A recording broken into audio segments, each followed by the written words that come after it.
네, 여러분 안녕하세요. 퀘스트빈입니다. 오늘은 3패를 주제로 이야기를 다뤄보도록 하겠습니다. 우리가 보통 원두를 구매하게 되면은 전면부 또는 후면부에 식품 표기사항이 적혀져 있는데요. 여기 자세히 보시면은 유통기한이라고 명시가 되어 있습니다. 이제 통상적으로 보면은 제조일로부터 1년이라고 적혀져 있는 경우가 제일 많은데요. 자, 그렇다면은 이 커피는 1년 동안 마셔도 전혀 문제가 없을까요? 사실은 마시는 데는 문제가 없을 수도 있습니다. 그렇다고 해가지고 이 커피를 1년 내내 맛있는 상태로 마실 수 있다? 네, 그거는 절대 아니죠. 우리가 커피가 가지고 있는 맛과 향을 온전히 지킬 수 있는 상태에서 커피를 마시는 이 기간을 보통 우리는 품질 유지 기한이라고 얘기합니다. 그러니까 이 품질 유지 기한을 지나서 마시는 커피를 보통 산패된 커피라고 얘기할 수도 있겠죠. 자, 그렇다면은 품질 유지 기한은 어떻게 확인할 수 있을까요? 로스터들이 품질 유지 기한을 커피 봉투에 적어 둘까요? 그런 경우도 있고 없는 경우들도 있습니다. 사실 저희 같은 경우에도 품질 유지 기한을 명시하고 있진 않은데요. 제가 몰라서 안 알려드리는 거는 아니고 이게 조금 알려드리기가 애매한 부분들이 좀 있습니다. 이 원두의 품질 유지 기한, 즉 3폐 정도 같은 경우에는 이산화탄소 가스의 영향을 굉장히 많이 받는데요. 이 이산화탄소 가스의 잔존량이라고 하는 게 여름철에 다르고 겨울철에 또 다릅니다. 그것뿐만 아니라 여러분들이 원두를 보관하고 있는 그 환경에 따라서도 영향을 굉장히 많이 받는데요. 원두를 이렇게 기능성 봉투에 보관할 때도 있고 또는 지퍼백에 보관할 때도 있고 유리병에 보관할 수도 있겠죠. 다시 본론으로 돌아와가지고 이 품질 유지 기한이라고 하는 게 사실 그때그때마다 다 다르기 때문에 정확하게 언제부터 언제까지 마시면은 가장 맛이 좋습니다 라고 얘기하기가 조금은 애매한 부분이 이렇게 있습니다. 그래가지고 사실은 이 품질 유지 기한은 스스로 맛보고 체크하면서 내 원두가 지금 산패되었구나, 아니면은 마시기 가장 적절한 시기구나, 이거를 스스로 아는 능력이 가장 중요한데요. 산패된 커피에는 어떤 커피 맛의 특징이 느껴지는지, 그리고 어떤 이유로 인해 가지고 이런 현상들이 생기는지까지 알려드리도록 하겠습니다. 자, 오늘 날짜는 1월 2일이고요. 자, 중간 배전으로 로스팅된 커피가 12월 14일, 약 19일 동안 디게싱한 커피입니다.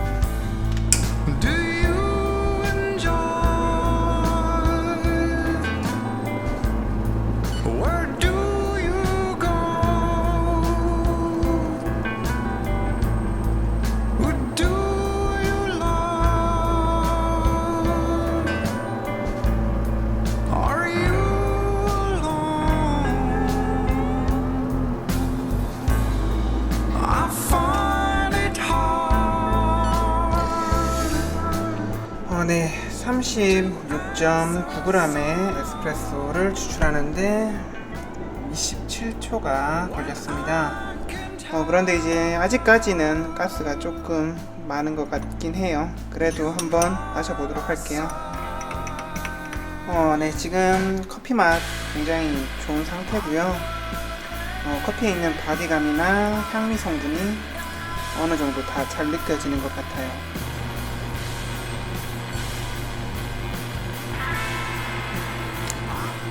네, 지금 보시면은 스파우트에서도 가스가 거의 꿀렁이지 않는 모습을 볼 수가 있고요. 지금 보시면은 약간 추출 흐름이 약해진 것 좀 느껴지시나요? 색도 많이 노래졌고요. 그래서 37g의 에스프레소를 추출하는데 26초가 걸렸고요. 육안으로 봤을 때 생각보다 나쁘지는 않은 것 같습니다. 그러면은 마셔봐야겠죠.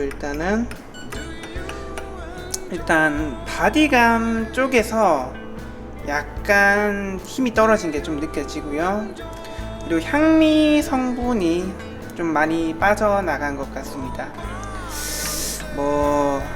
솔직히 제가 손님들한테 팔아라고 하면은 5팔 정도인데 그냥 집에서 그냥 편안하게 마신다 라고 생각하면은 그냥 마실 수 있을 것 같아요. 이 정도는.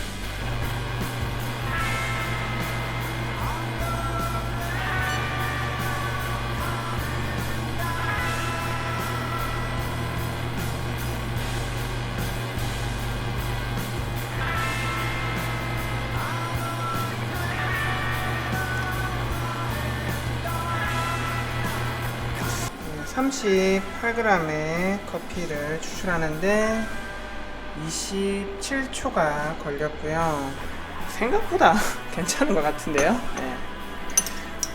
네, 나쁘지 않네요. 3달 된 거 아직까지. 2달, 3달 된 거 별 차이 모르겠어요. 와, 얘는 확실히 아닌 거 느껴지시죠? 지금 추출하자마자 엄청 떨리고요. 성분이 하나도 없는 게 느껴집니다. 에스프레소도 지금 에스프레소 색깔도 보면요, 굉장히 노란색, 연노란색에 좀 가깝죠. 지금 이제 크레마의 두께를 봐도 이제 거의 크레마가 없는 상태라고 봐도 무관할 것 같고요. 별로 먹어보고 싶진 않지만은 또 커피 유튜버니까 마셔보도록 하겠습니다. 아까 전에 2-3달 된 커피는 그래도 먹을만 했는데 얘는 좀 부정적인 맛이 좀 많이 느껴지기 시작하네요. 자, 다음으로 추출할 커피는 5월 달에 로스팅된 커피인데요. 거의 8개월이 다 돼가는 커피입니다.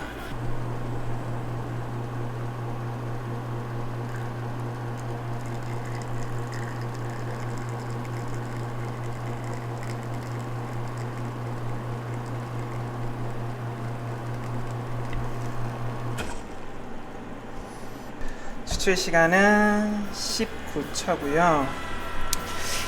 얘를 먹어야 되나? 얘도 한번 조금만 먹어볼게요.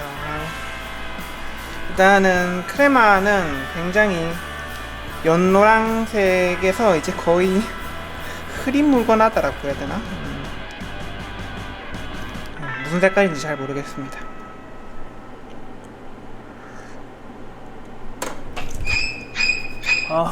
일단 확실히 8달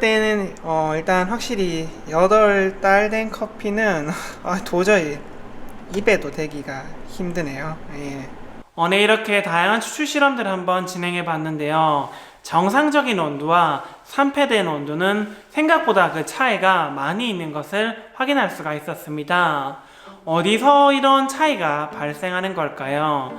제가 조금 전에도 설명해 드렸다시피 이 산패와 이산화탄소가스의 잔존량은 굉장히 밀접한 관계를 띠고 있는데요. 우리가 이 이산화탄소가스가 하는 역할을 정확하게 이해하면은 추출에 대해서 굉장히 심도 있는 생각을 할 수가 있습니다. 첫 번째로 그 영향력을 행사하는 게 바로 크레마입니다.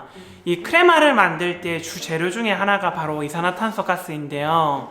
시간이 지나서 이 원두에 이산화탄소가스가 많이 빠지게 되면은 자연스럽게 좋은 크레마를 만들기가 어렵습니다. 그렇기 때문에 산패된 커피에서도 자연스럽게 좋은 크레마를 만나기가 어려운 게 바로 이 때문에 발생하고요. 이 에스프레소 추출 같은 경우에는 저항으로 커피를 내린다고 해도 과언이 아닌데요.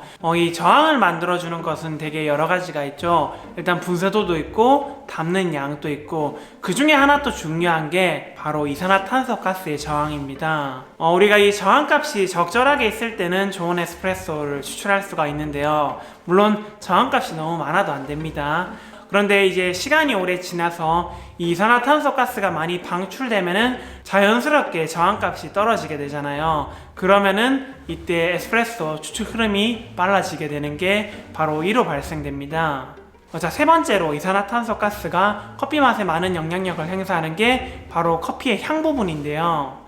정확하게 이산화탄소가스와 향이 같은 존재라고 보기는 어려운데,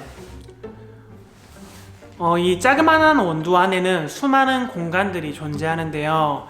이 공간들 사이에 이산화탄소가스가 있고요. 그 공간에 같이 합방하고 있는 게 바로 향기 성분입니다.